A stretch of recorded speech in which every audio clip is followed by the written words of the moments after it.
Bonsoir à tous, bienvenue sur Monaco Info pour votre édition du week-end. Voici les titres de ce samedi 1er octobre. Mika nous fera l'honneur d'être avec nous pour débuter ce journal. Le chanteur était l'invité de The Dreaming in Azur, un événement au profit de la Fondation Prince Albert II de Monaco. Quand yachting et écologie font bon ménage, illustration avec une entreprise présente au Monaco Yacht Show et qui propose des solutions durables. Rentrée rime souvent avec reprise du sport. Les cours de fitness sont largement plébiscités, comme vous pourrez le constater dans ce journal. Puis nous recevrons Ziz du Panier. L'humoriste se produira le 21 octobre à Monaco. L'occasion de faire plus ample connaissance avec celui qui l'incarne, Thierry Wilson. Et enfin, c'est une véritable star de la gastronomie espagnole. Sergi Arola a investi les cuisines du Méridien Beach Plaza. Son portrait est à retrouver à la fin de ce journal. Je vous le disais en titre, Mika est l'invité de notre JT ce soir. Le chanteur participe à The Dreaming Azur, un événement organisé au profit de la Fondation Prince Albert II de Monaco pour soutenir les projets de conservation de l'océan. Il nous attend à l'hôtel Hermitage.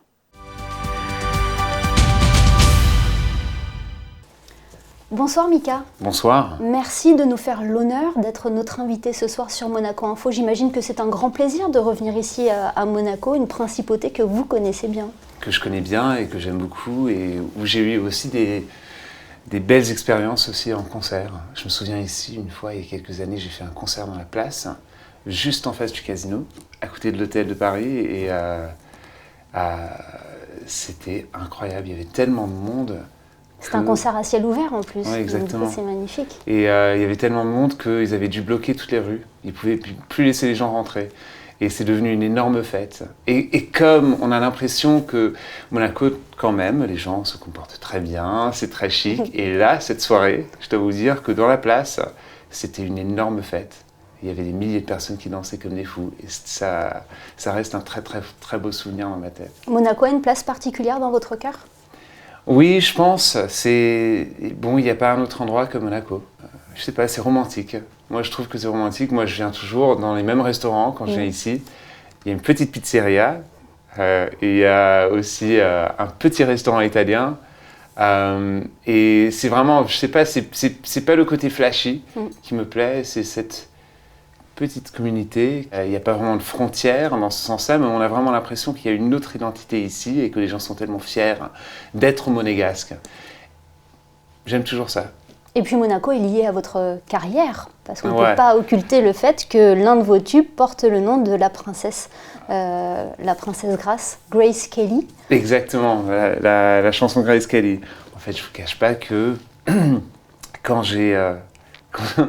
j'ai commencé à avoir du succès avec cette chanson, il y a des amis de ma famille et aussi mon père qui ont joué une petite blague.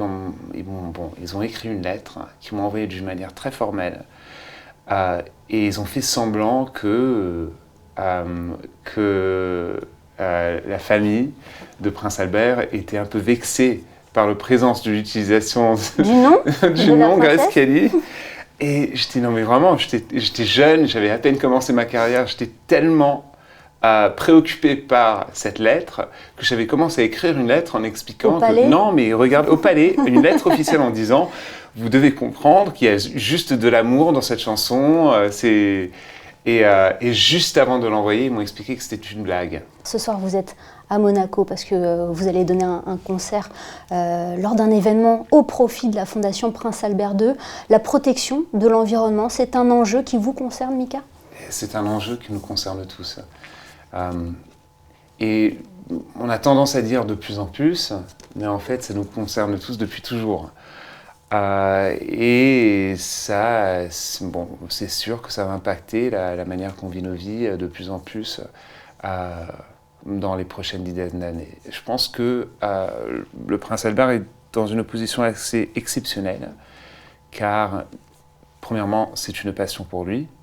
Deuxièmement, il a des pouvoirs de vraiment accéder à des donations très très très importantes. 92 millions d'euros de donations, 720 différents projets. Et non seulement ça, mais c'est pas juste les donations, mais c'est aussi le fait qu'il peut monter la discussion et les causes jusqu'à les plus hauts niveaux et les chefs d'État. Un petit mot sur votre actualité, Mika. La musique, c'est vraiment un élément important pour vous. Ça a été vraiment salvateur aussi à un moment de votre vie.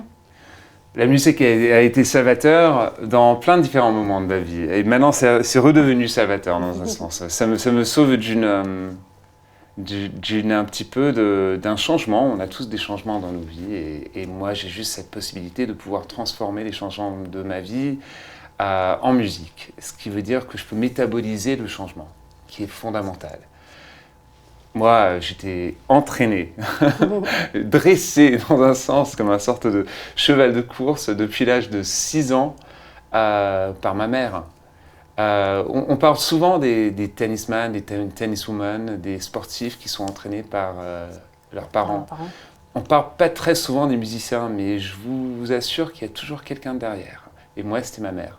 Donc en ce moment, je fais un nouvel album en français, entièrement en français. Je fais un nouvel album en anglais. Je fais ma première BO d'un film, et c'est une BO symphonique. C'est 1h10 de musique symphonique. 175 musiciens. Donc ça, c'est aussi une autre aventure. C'est un gros challenge. C'est un gros challenge. Et à part ça, il y a plein d'autres projets qui sont en écriture et en tournage, qui sont tous liés à la musique. Donc cette urgence de créer de la musique, de trouver une manière de raconter la prochaine phase de ma vie. Parce que les artistes, il ne faut pas attendre, quand on est artiste, que la vie se présente. Il faut un petit peu, pas nécessairement forcer sa main, mais il faut écrire son propre destin. On ne peut pas écrire son propre destin dans la vie quotidienne, mais artistiquement parlant, eh ben oui, on peut l'écrire. On peut décider quelle sorte d'artiste, quelle sorte d'histoire on va raconter dans les années qui arrivent. Et ce sera le message de la fin de cet entretien. Merci infiniment, Mika. Ça a été un plaisir de vous recevoir sur Monaco Info avec votre bonhomie et votre sourire légendaire. Merci infiniment. C'est gentil, merci. Le Monaco Yacht Show a fermé ses portes ce samedi soir. Comme chaque année, le public était au rendez-vous pour découvrir les dernières nouveautés et tendances du marché du yachting. Et vous allez le voir dans ce reportage qui va suivre, certaines entreprises ont fait le choix d'axer leur bateau vers un avenir plus durable. Plus de détails avec Vanessa Dessy. Architecte, ingénieur et designer, VPLP Design est une jeune équipe qui travaille sur des projets de voiliers dans le monde entier. Depuis sa création en 1983, la course a permis d'innover et de créer une aile révolutionnaire. C'est une aile d'avion qu'on a mis à la verticale. Donc c'est le même principe, c'est ce qui a été développé pour ce bateau de course qui a fait la Coupe de l'América, qui l'a remporté d'ailleurs. C'est le principe d'une aile verticale avec un volet arrière et qui permet de s'orienter toujours d'être toujours optimum par rapport au vent. Et le problème de cette aile qui avait été développée pour la course, c'est qu'elle était trop compliquée en gestion. Il fallait l'enlever tous les soirs. C'était pour faire des courses très ponctuelles. Alors là, l'idée c'était de développer ce système-là, mais comme on la connaît sur une voile classique. Donc on peut la baisser, on peut prendre des ris, réduire la voilure, et tout ça le plus automatisé possible. La société œuvre dans 3 domaines d'activité, un pôle course, plaisance et maritime. Sa volonté aujourd'hui est de décarboner le transport maritime. On a mis un pied dans le maritime il y a quelques temps en faisant un appel d'offres, un concours pour répondre à une demande du groupe Ariane Espace, qui cherchait un nouveau bateau pour transporter sa fusée de l'Europe à Kourou. Et il se trouve qu'on a par chance gagné ce concours. Ce qui est important pour nous, c'est de laisser quelque chose sur cette planète de propre et le transport maritime, aujourd'hui c'est 90% du transport de marchandises. Donc si on ne commence pas par là, je pense qu'on n'y arrivera pas. Donc il faut effectivement, c'était une suite logique. Concevoir des bateaux zéro émission est donc le fruit de ce travail, une perpétuelle recherche de vitesse, mais surtout d'une efficacité énergétique. Dans le reste de l'actualité en images, le prince Albert II était ce matin à Cap d'Aille pour dévoiler une statue de bronze réalisée par Cécile Reynal, représentant Winston Churchill. L'homme d'État et écrivain britannique partage une histoire commune avec cette ville voisine de la principauté. Il en est même le maire honoraire. Winston Churchill a vécu à Cap d'Aille, dans cette villa où il s'adonnait avec passion pour la peinture. Cette statue qui regarde l'horizon vient donc rendre hommage au lien étroit qu'il entretenait avec Cap d'Aille. Chateaubriand était à l'honneur hier à la Maison de France. L'ambassadeur de France à Monaco, Laurent Stefanini, Hervé Louboutin et Franco Boruto sont revenus sur la vie de l'écrivain et de l'homme politique français lors d'une soirée littéraire. L'occasion de mettre en lumière celui qui est considéré comme étant le pionnier du romantisme. En Formule 1, après 3 ans d'absence au calendrier, Singapour fait son grand retour ce week-end et c'est Charles Leclerc qui partira en pôle demain de cette épreuve urbaine qui se déroule de nuit. Le Monégasque a devancé Sergio Pérez et Lewis Hamilton après une rude bataille. Le Grand Prix de Singapour, c'est demain à 14h. Pour certains, la rentrée rime avec la reprise du sport. Les cours de fitness sont notamment très plébiscités. Cardio et renforcement musculaire sont au programme et n'impressionnent pas les sportives. Illustration au club du Femina Sport avec Yannick Debever et Olivier Bonello. Attention, on y va, on traverse. On court pas. On reprend. Pour une rentrée en douceur, il faudra repasser. Mais c'est bien pour transpirer que toutes ces femmes sont là ce soir. Step, cardio et renforcement musculaire, la coach Florence n'élude rien. Pour le plus grand bonheur des adhérentes venues retrouver leurs bonnes habitudes. Dans l'ensemble, ça fait du bien. On oublie un petit peu en décompressant avec une très bonne ambiance, un super coach, donc sympa, ça fait du bien. Ah oui. Le lendemain, on pense à Florence en général le lendemain et le surlendemain, mais on y revient, donc ça doit nous plaire. Cette rentrée est synonyme de nouveauté pour Femina Sport qui s'est doté d'un praticable tout neuf dans le gymnase. Avec cela, un cours supplémentaire le midi au stade Louis II s'est ajouté au programme. Si la crise sanitaire a réduit très fortement l'activité des clubs de sport, depuis la fin des restrictions, les adhésions aux cours de fitness ne cessent d'augmenter et ce, pour une bonne raison. C'est convivial, donc c'est fait avec un grand plaisir et c'est fait pour justement pour une côté détente mais aussi perfectionnement physique. Il y a un esprit bienveillant, donc voilà, faire du fitness ici c'est pratique, puis c'est dans la gare pour les personnes qui repartent sur Nice ou sur par exemple Menton, c'est très pratique également. Et il n'y a pas que le fitness qui a fait sa rentrée. Femina Sport vous propose également cette saison de la gym, les arts du cirque mais aussi du parcours.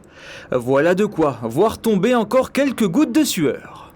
Elle sera sur la scène de l'espace Léo Ferré le 21 octobre prochain. Ziz du Panier est de retour à Monaco. Connue pour son franc-parler et son extravagance, la Marseillaise présentera son spectacle La famille Mamma Mia. Derrière ce personnage totalement déjanté se cache Thierry Wilson. Le transformiste devenu humoriste est avec nous ce soir. Bonsoir Thierry Wilson. Bonsoir, comment allez-vous? Bien, merci, et vous? Écoutez, moi je vais très bien et je suis ravi de revenir jouer mon spectacle à Monaco. Alors présentez-nous Ziz du Panier, c'est un personnage haut en couleur et qui n'a pas sa langue dans sa poche. Ziz, c'est la mer méditerranéenne par excellence qui conjugue toutes les confessions de foi, la mer italienne, la mer juive, espagnole, donc elle est excessive et c'est un personnage qui n'a pas sa langue dans sa poche, effectivement. Et qui aime aussi utiliser les expressions du Sud, mais sans jamais être vulgaire. Alors ça a été tout le temps, si vous voulez, mon fil conducteur. Je pense qu'on peut faire rire en étant borderline et sans jamais vraiment aller dans la vulgarité. Je laisse ça à d'autres qui le font très bien et de la nouvelle génération. Je pense à Laura Lone qui est extraordinaire et qui emploie des termes que je mettrai jamais dans la bouche de Ziz. De qui vous êtes inspiré pour façonner Ziz du Panier ? Ce personnage, en fait, je l'ai créé à partir de souvenirs de gens que j'ai rencontrés tout au long de ma vie, des femmes exceptionnelles. Et j'ai pas honte de dire que c'est un hommage à la femme et à la femme. Alors, bien sûr, elle est un peu féministe et puis pas du tout. Elle est toujours en conflit avec son mari alors que c'est l'amour de sa vie. Voilà, quoi. Elle est toujours entre les deux, mon cœur balance. Racontez-nous l'histoire du spectacle que vous allez présenter sur scène donc le 21 octobre à Monaco, à l'espace Léo Ferré. Ce spectacle, en fait, c'est le 3e volet des aventures de Ziz, puisque j'ai créé le personnage en 2014, où le premier spectacle où elle racontait qu'elle avait été Miss Marseille, et ensuite 100% marseillaise. Et là, La famille Mamma Mia, c'est un spectacle où Ziz marie son fils. Alors son fils, c'est la plus belle chose qu'elle a fait au monde. Il est pour elle merveilleux, formidable, et bien sûr, la belle-fille ne va pas du tout. Et voilà, alors caricature complète de la haine entre une belle-mère et une belle-fille et tout ce que cela peut engendrer. Ce n'est pas la première fois que vous allez vous produire à Monaco. Quels souvenirs vous gardez de vos passages en principauté ? Écoutez, je garde des souvenirs merveilleux de Monaco, déjà parce que j'ai joué dans des lieux merveilleux comme le théâtre d'Antea Sogno, où j'ai débuté à Monaco, et ensuite le théâtre des variétés. Je crois que ce sont 2 écrins formidables pour les artistes, que ce soit le théâtre des Muses ou que ce soit le théâtre des variétés, et je garde vraiment des souvenirs merveilleux. Je suis venu jouer même à une période de Noël où c'était magique, complètement magique, sur la place devant le Grand Hôtel. Enfin, tout ça, c'était vraiment sublime. Et quel regard Thierry Wilson porte sur Ziz du Panier ? Elle vous fait rire ? Oh, écoutez, on cohabite très bien, Ziz et moi, on est un couple qui se supporte. Alors, elle me fait souffrir parce que elle veut toujours des talons hauts et les talons, même les plus chers, ça fait toujours mal aux pieds. Elle veut toujours être bien coiffée, elle veut toujours être maquillée, même au saut du lit. C'est pour ça qu'elle n'est pas là ce matin. Mais il faudra être là le 21 octobre pour la voir. Hein. Voilà, il faudra être là le 21 octobre, oui. Le rendez-vous est pris. Merci beaucoup Thierry Wilson d'avoir été avec nous sur Monaco Info aujourd'hui. Merci à vous et puis je vous souhaite plein de bonnes choses et puis je vous dis rendez-vous le 21 octobre. C'est noté. Faisons plus ample connaissance à présent avec Sergi Arola. Il est considéré comme l'orfèvre de la gastronomie espagnole et il collabore depuis le printemps avec le Méridien Beach Plaza. Au menu, des plats novateurs inspirés de ses nombreux voyages à travers le monde. Vanessa Dessy a rencontré le chef hispanique. Voyez son reportage réalisé avec Thomas Deus. Chef médiatique et charismatique, triplement étoilé par le guide Michelin pour son restaurant à Madrid, Sergi Arola incarne une génération de chefs espagnols qui travaillent sur des techniques de cuisine visionnaires et modernes. Et c'est au Méridien Beach Plaza qu'il évolue depuis moins d'1 an. Le chef a mis en place une gastronomie basée sur le partage et la convivialité latine. Bon, on fait un menu, je pense, en bonne cuisine, bien fait, très honnête, qui travaille pas sur la mode, qui travaille sur un propos de partage. On travaille sur les tapas très classiques, mais revisité, non, avec une touche plus moderne, avec une touche un peu plus décontractée. Pour moi, l'équipe, c'est tout. Il a un point que tout seulement peut faire les bons projets si tu as les bonnes équipes. Non, parce que tu peux avoir les meilleures idées, mais des idées sans équipe sont rien. Et Sergi Arola a su justement bien s'entourer. Dans l'équipe, le chef pâtissier Julien Beaulieu, meilleur ouvrier de France, a tout de suite compris cette notion de partage. C'est un plaisir de collaborer avec Sergi, parce qu'il a une ouverture d'esprit, il a voyagé à travers le monde, il nous amène des saveurs. Je reste simple, humble et je vais vers la simplicité tout en étant passionné. C'est très important de travailler, puis d'échanger son savoir, de transmettre la transmission, comme Sergi fait très bien avec nous. Et nous, avec notre équipe, on a besoin d'échanger et d'être plus créatifs. Le restaurant L'Intempo s'apprête à revoir entièrement sa carte pour la saison hivernale. Les deux chefs et leurs équipes réfléchissent à des menus encore plus novateurs. Et ça donne l'eau à la bouche. Place aux prévisions météo à présent avec vous, Yannick de Bever. Quelle est la tendance pour la journée de demain, Yannick ? Bonsoir Émilie, bonsoir à tous. Ce dimanche sera semblable à la météo du jour, c'est-à-dire un ciel un peu voilé tout au long de la journée, mais cette fois-ci avec un vent un peu moins puissant, laissant la place à une légère brise. Côté température, prévoyez 16 degrés dans la matinée et 22 pour l'après-midi. Ce dimanche 2 octobre, nous fêtons Saint-Léger. Pour cette fin de semaine, je vous laisse avec une citation de Victor Hugo qui vous parlera peut-être. 40 ans, c'est la vieillesse de la jeunesse et 50 ans, c'est la jeunesse de la vieillesse. À méditer. Merci Yannick et merci à vous de nous être fidèles chaque soir sur Monaco Info. Pour refermer ce journal, Michael Alési vous emmène dans les coulisses de la photo officielle de la Roca Team, une séance qui s'est déroulée dans la salle Gaston Médecin. Je vous rappelle d'ailleurs que les hommes d'Obradovic reçoivent demain à 17h Roanne en championnat. Et au même moment, l'AS Monaco affrontera Nantes au Stade Louis II. Il faudra donc choisir son sport. À demain pour le best-of de la semaine. Excellente soirée à tous sur Monaco Info.